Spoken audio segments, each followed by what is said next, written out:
आज की इस वीडियो में हम बात करने वाले हैं best mid cap mutual funds to invest in 2025। तो इस वीडियो में हम कंपेयर करेंगे active mutual funds versus smart beta index fund को और देखेंगे कि इन दोनों के बीच में किसके रिटर्न्स हैं शानदार। तो ये वीडियो हमारी best mutual funds to invest in 2025 series का पार्ट 2 है और पार्ट 1 में हमने ऑलरेडी लार्ज कैप्स और फ्लेक्सी कैप्स को डिस्कस कर लिया है। उस वीडियो का लिंक डिस्क्रिप्शन में है, आप जाकर के उसे चेक कर सकते हैं। तो चलिए बात करते हैं बेस्ट मिड कैप फंड्स की और सबसे पहले देखते हैं best active mid cap funds के एसआईपी रिटर्न्स को। तो हमने यहाँ पर सीएजीआर रिटर्न्स को ना कंसीडर करके एसआईपी रिटर्न्स को लिया है और ये माना है कि महीने के पहले वीक में एसआईपी करी गई और फिर उसके रिटर्न्स कैलकुलेट किए गए, यानी एक प्रकार से आप इसे एक्सआईआरआर मान सकते हैं। अब बेस्ट मिड कैप फंड्स में हमने यहाँ पर सेट पैरामीटर्स के आधार पर 3 एक्टिव म्यूचुअल फंड्स को सिलेक्ट किया है, जिसमें पहला है मोतीलाल ओसवाल मिड कैप, उसके बाद दूसरा है एचडीएफसी मिड कैप अपॉर्चुनिटीज और तीसरा है एडलवाइस मिड कैप। अब चलिए बात करते हैं रिटर्न्स की। तो एक साल का रिटर्न देखिए, मोतीलाल ओसवाल मिड कैप इसने दिए हैं 63.5% के रिटर्न्स, एचडीएफसी मिड कैप का रिटर्न रहा 36% और वहीं पर एडलवाइस मिड कैप का रिटर्न रहा 49% का, यानी पिछले एक साल में मोतीलाल ओसवाल मिड कैप ने काफी बढ़िया परफॉर्म किया है। अब बात करते हैं 5 साल के रिटर्न्स की। तो आप देख सकते हैं मोतीलाल ओसवाल मिड कैप का 44% रहा, एचडीएफसी मिड कैप अपॉर्चुनिटीज का 35% और एडलवाइस मिड कैप का रहा 36.6%। तो अगेन 5 साल के पीरियड में भी देखिए मोतीलाल ओसवाल मिड कैप का रिटर्न सबसे अधिक रहा। अब 10 साल का पीरियड देखिए, तो 10 साल में मोतीलाल ओसवाल मिड कैप ने दिए 27% के returns, HDFC mid cap opportunities का रहा 23.5%, वहीं पर एडलवाइस मिड कैप का रहा 25% के रिटर्न्स। अब आइए देखते हैं कि इन सभी best active mid cap mutual funds के शार्प रेशियो कितने रहे। तो देखिए शार्प रेशियो हमें बताता है कि किसी फंड में रिस्क टू रिवॉर्ड रेशियो कितना है, यानी ये वैल्यू जितनी अधिक होगी उतना ही बढ़िया है, यानी आप कम रिस्क में बढ़िया रिटर्न्स पा रहे हैं। तो चलिए देखते हैं शार्प रेशियो। तो मोतीलाल ओसवाल के केस में यह है 1.75 जो सबसे अधिक है। उसके बाद आता है एचडीएफसी मिड कैप अपॉर्चुनिटीज 1.51, फिर एडलवाइस मिड कैप जिसका शार्प रेशियो है 1.4।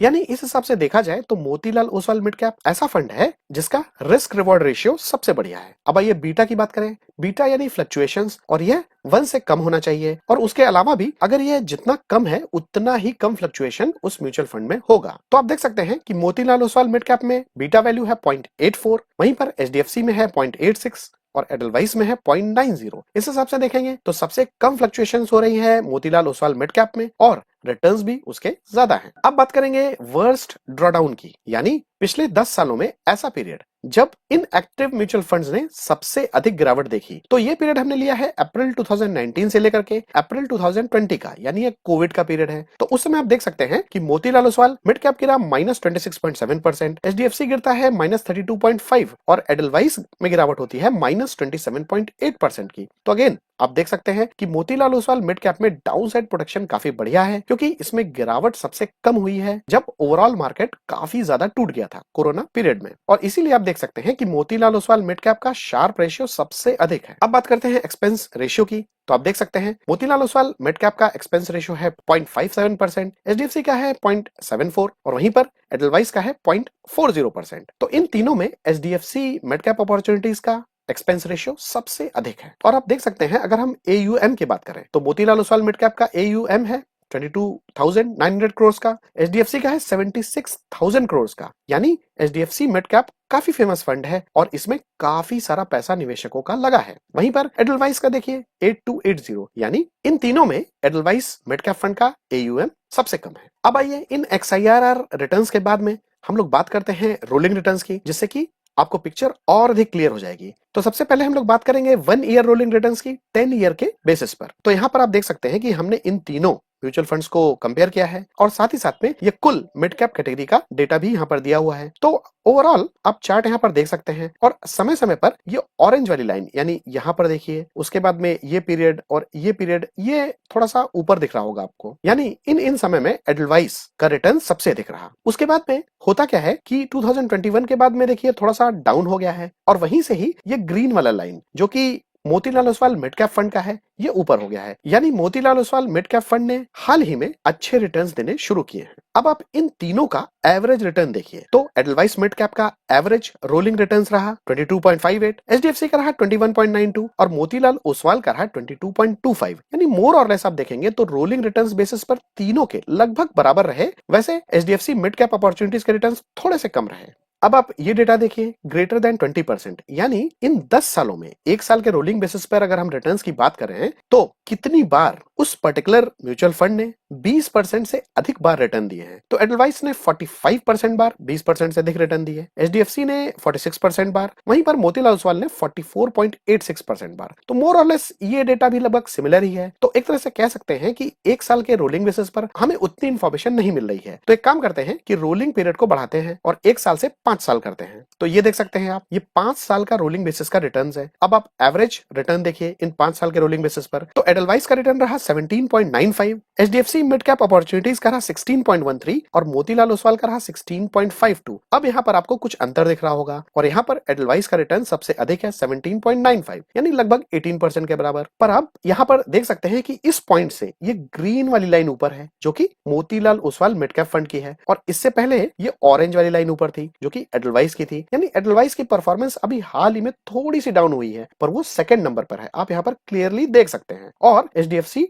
नॉर्मली तीसरे नंबर पर ही है, आप देखिए यहाँ पर। अब अगर बात करें ग्रेटर देन 20% रिटर्न की तो अगेन एडलवाइस ने 30% बार 20% से अधिक रिटर्न दिए हैं 5 साल के रोलिंग बेसिस पर। यानी 5 साल के रोलिंग बेसिस पर देखेंगे तो एडलवाइस की परफॉर्मेंस काफी अच्छी रही बाकी दोनों से। अब चलिए इस रोलिंग पीरियड को और ज्यादा बढ़ाते हैं और फिर इसे करते हैं 7 साल का। तो इस केस में आपको पिक्चर और अधिक क्लियर हो गई होगी। तो देखिए अगर हमने 7 साल का रोलिंग बेसिस लिया है तो उस समय ये ऑरेंज वाली लाइन यहां से लेकर के यहां तक, यानी काफी समय तक Edelweiss mid cap fund top पर ही रहा। पर अभी हाल ही में जैसा मैंने कहा इसकी परफॉर्मेंस थोड़ी सी डाउन दिख रही है, ये देखिए यहाँ पर देख सकते हैं। और यहीं से मोतीलाल ओसवाल मिड कैप ने तेजी पकड़ी है। अब 7 साल के रोलिंग बेसिस पर एवरेज रिटर्न्स की बात करें तो एडलवाइस का 18.61, एचडीएफसी मिड कैप अपॉर्चुनिटीज का 17.38 और मोतीलाल ओसवाल मिड कैप का 17.65। यानी मोर और लेस ये लगभग सेम ही है, लगभग 17-18% के आसपास। अब अगर हम ग्रेटर देन 20% रिटर्न्स की बात करें, यानी इन 7 साल के रोलिंग बेसिस पर अगर आप देखेंगे तो कितनी बार 20% से अधिक रिटर्न्स रहे, तो उस केस में एडलवाइस ने सबसे अधिक बार 20% से अधिक के रिटर्न दिए, देखिए 35% बार। उसके बाद में आता है मोतीलाल ओसवाल 24.36 और एचडीएफसी सबसे लास्ट में 15.43। चलिए पिक्चर को और क्लियर करते हैं और देखते हैं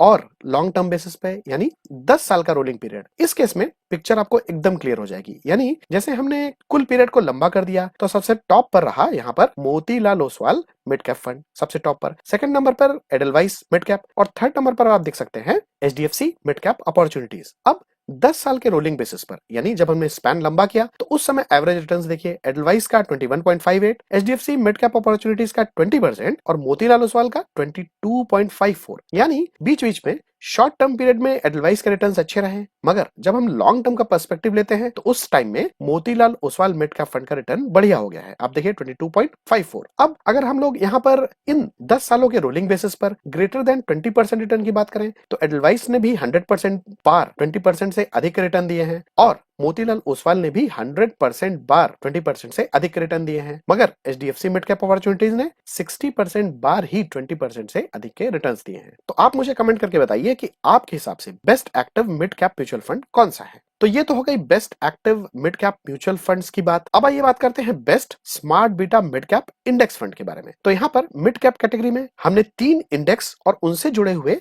बेस्ट इंडेक्स फंड्स को चूज किए हैं, जिसमें पहला है Tata Nifty mid cap 150 momentum 50 index fund, जो कि Nifty mid cap 150 momentum 50 index पर बेस्ड है। दूसरा है यूटीआई का निफ्टी मिड कैप 150 क्वालिटी 50 और तीसरा है Mirae asset Nifty mid small cap 400 momentum quality 100 FOF। वैसे अगर आप इस म्यूचुअल फंड को देखेंगे तो ये फंड्स ऑफ फंड्स है, यानी ये प्योर इंडेक्स फंड नहीं है, इस बात का ध्यान रखें। अब एक साल के रिटर्न्स की बात करें तो निफ्टी मिड कैप 150 मोमेंटम 50 का रिटर्न रहा 40%, मिड कैप 150 क्वालिटी 50 का 28% और Nifty mid small cap 400 momentum quality 100 का रहा 36%। अब 5 साल के एसआईपी रिटर्न्स की बात करें तो देखिए निफ्टी मिड कैप 150 मोमेंटम 50 का 36.5%, निफ्टी मिड कैप 150 क्वालिटी 50 का 22.5 और वहीं पर मिराय एसेट के Nifty mid small cap 400 momentum quality 100 का रहा 32% का रिटर्न। अब 10 साल के एसआईपी रिटर्न्स की बात करें तो देखिए टाटा ने दिया है 25% का रिटर्न, यूटीआई का निफ्टी मिड कैप 150 क्वालिटी 50 का रहा 20% और मिराय एसेट के Nifty mid small cap 400 momentum quality 100 का रहा 23.5% का रिटर्न। तो मोटे मोटे तौर पर देखा जाए तो इन तीनों में बेस्ट रिटर्न्स रहे Nifty mid cap 150 momentum 50 index के। वैसे इंडेक्स फंड्स के लिए इंडेक्स ही मेन है और यहाँ पर जो भी रिटर्न्स को दिखाया गया है वह इंडेक्स का ही रिटर्न है, क्योंकि उस इंडेक्स फंड का रिटर्न इंडेक्स के बराबर ही होगा। और जैसे यहाँ पर टाटा को चूज किया गया है तो इस हिसाब से और भी इंडेक्स फंड मार्केट में है, आप अपने हिसाब से उन्हें देख सकते हैं। बात करें शार्प रेशियो की तो इसका डेटा इंडेक्स के लिए अवेलेबल नहीं है। बीटा की बात करें यानी फ्लक्चुएशंस, तो आप देख सकते हैं कि सबसे कम फ्लक्चुएशन रहा निफ्टी मिड कैप 150 क्वालिटी 50 में, और इसका कारण है कि इसमें मिड कैप 150 इंडेक्स में से क्वालिटी बेसिस पर 50 स्टॉक्स चुने जाते हैं, इसलिए इसका बीटा वैल्यू कम हो जाता है। और यहाँ पर मोमेंटम फैक्टर होने के नाते इसमें फ्लक्चुएशन सबसे अधिक है और ये वैल्यू आप देख रहे होंगे कि बीच में है, क्योंकि इसमें मोमेंटम के साथ साथ क्वालिटी भी है। अब बात करते हैं वर्स्ट ड्रॉडाउन की, यानी वो समय जब इन इंडेक्सेस में सबसे अधिक गिरावट हुई। तो अब देखिए ये पीरियड भी हमने कोरोना के समय का लिया है, तो आप देख सकते हैं कि निफ्टी मिड कैप 150 मोमेंटम 50 में -25.5% की गिरावट हुई, निफ्टी मिड कैप 150 क्वालिटी 50 में -29.2 और Nifty mid small cap 400 momentum quality 100 में -31% की गिरावट हुई। अब बात करते हैं एक्सपेंस रेशियो की, तो आप देख सकते हैं कि टाटा का निफ्टी मिड कैप 150 मोमेंटम 50 का एक्सपेंस रेशियो है 0.43%, यूटीआई का है 0.43%, सिमिलर है। और वहीं पर मिराय एसेट के Nifty mid small cap 400 momentum quality 100 का है 0.12%। पर आपको ये सबसे कम दिख तो रहा है, लेकिन इसमें जो ईटीएफ का एक्सपेंस रेशियो होगा वो भी एडेड होगा, क्योंकि ये एक फंड ऑफ फंड है, इस बात का आप ध्यान रखें। अब बात करें एयूएम की, तो इन सब इंडेक्स फंड्स के AUM as compared to active mutual fund कम ही होते हैं, क्योंकि इसमें उतना इन्वेस्टमेंट नहीं होता जितना कि एक्टिव म्यूचुअल फंड में होता है। फिर भी इन तीनों में आप देखिए सबसे अधिक इन्वेस्टमेंट जो गया है वह Tata Nifty mid cap 150 momentum 50 में गया है, क्योंकि इसका एयूएम सबसे अधिक है 686 करोड़ का। और एफओएफ के होने की वजह से मिराय एसेट के Nifty mid small cap 400 momentum quality 100 में एयूएम सबसे कम है 184 करोड़ का। अब आइए इन सभी best smart beta mid cap index fund के रोलिंग रिटर्न्स देखते हैं। तो ये आप देख सकते हैं 1 ईयर रोलिंग रिटर्न्स का चार्ट, जिसे मैंने मैनुअली प्लॉट किया है, और ऐसा इसलिए है क्योंकि ये सारे इंडेक्स फंड को अभी काफी कम समय हुआ है और इसका डेटा अभी सभी वेबसाइट्स पर अवेलेबल नहीं है, इसलिए इस रोलिंग रिटर्न के चार्ट को मैंने मैनुअली प्लॉट किया है। अब आप यहाँ पर एक बात नोटिस करिए कि मैक्सिमम टाइम पर ये अपलाइन को देखिए, यहाँ पर, ये यहाँ पर, यहाँ पर, ये देखिए यहाँ पर और यहाँ पर और यहाँ पर, ये टॉप पर ही रहा है। यानी ये ग्राफ है निफ्टी मिड कैप 150 मोमेंटम 50 का। तो सीधी तौर पर निफ्टी मिड कैप 150 मोमेंटम 50 का ओवरऑल रिटर्न सबसे अधिक रहा एक साल के रोलिंग बेसिस पर। अब अगर बात करें एवरेज डेटा के बेसिस पर, तो आप देख सकते हैं कि मिड कैप 150 मोमेंटम 50 का एवरेज रिटर्न रहा एक साल के रोलिंग बेसिस पर 26.5% और ये टोटल पीरियड रहा 10 साल का। वहीं पर मिड कैप 150 क्वालिटी 50 का रहा 18%, जो कि सबसे कम है, और उसके बाद Nifty small cap 400 momentum quality 100 index का रहा 22.5%। यानी इस हिसाब से देखेंगे तो मिड कैप 150 मोमेंटम 50 का रिटर्न सबसे अधिक रहा और काफी कंसिस्टेंट भी रहा। अब आइए कंपेयर करते हैं active versus smart beta mid cap funds को। तो ये रहा दोनों का डेटा, यहाँ पर आप देख सकते हैं, और इस वीडियो को पॉज करके आप इन दोनों डेटा को अच्छे से कंपेयर भी कर सकते हैं। और हमने यहाँ पर क्या किया है कि कंपैरिजन के लिए एक साल के एवरेज रोलिंग रिटर्न्स को भी यहाँ पर दे दिया है। तो इन सारे डेटा को क्लोजली कंपेयर करने के बाद में हमने यहाँ पर बेस्ट म्यूचुअल फंड को चुना है, जो मैं आपको अभी ग्रीन से हाईलाइट करके दिखाऊंगा। पर यहाँ पर हो सकता है कि आपके विचार मुझसे अलग हो, तो मेरे हिसाब से एक्टिव कैटेगरी में best mid cap mutual fund है Motilal Oswal mid cap mutual fund, क्योंकि लॉन्ग टर्म में इसकी परफॉर्मेंस काफी अच्छी रही है और overall risk to reward ratio इसका सबसे बेहतर रहा है। उसके बाद में अगर बात करें best smart beta mid cap fund की, तो इस दशा में Tata Nifty mid cap 150 momentum 50 clear winner है, इसमें कोई शक नहीं है। अब बात करें रनर्स अप की, तो आप देख सकते हैं कि एक्टिव कैटेगरी में बेस्ट रनर्स अप है एडलवाइस मिड कैप फंड, और वहीं पर स्मार्ट बीटा कैटेगरी में Mirae asset Nifty mid small cap 400 momentum quality 100 बन जाता है हमारा रनर्स अप। हालांकि मोतीलाल ओसवाल मिड कैप और एडलवाइस मिड कैप में क्लोज फाइट थी, मगर लॉन्ग टर्म कैटेगरी में देखेंगे तो मोतीलाल ओसवाल मिड कैप ने काफी बढ़िया और काफी कंसिस्टेंट परफॉर्म किया है, मगर smart beta mid cap category में Tata Nifty mid cap 150 momentum 50 clear winner है। अब आइए देखते हैं इस वीडियो का कंक्लूजन क्या रहा। तो सबसे पहली बात तो ये है कि यहाँ पर जो भी म्यूचुअल फंड्स बताए गए हैं उनमें मेरी कोई निवेश की राय नहीं है। दूसरी बात, यहाँ पर जो भी रिटर्न्स आपको दिखाए गए हैं उनकी कोई गारंटी नहीं कि उन म्यूचुअल फंड्स में ऐसे ही रिटर्न्स फ्यूचर में भी रिपीट होंगे।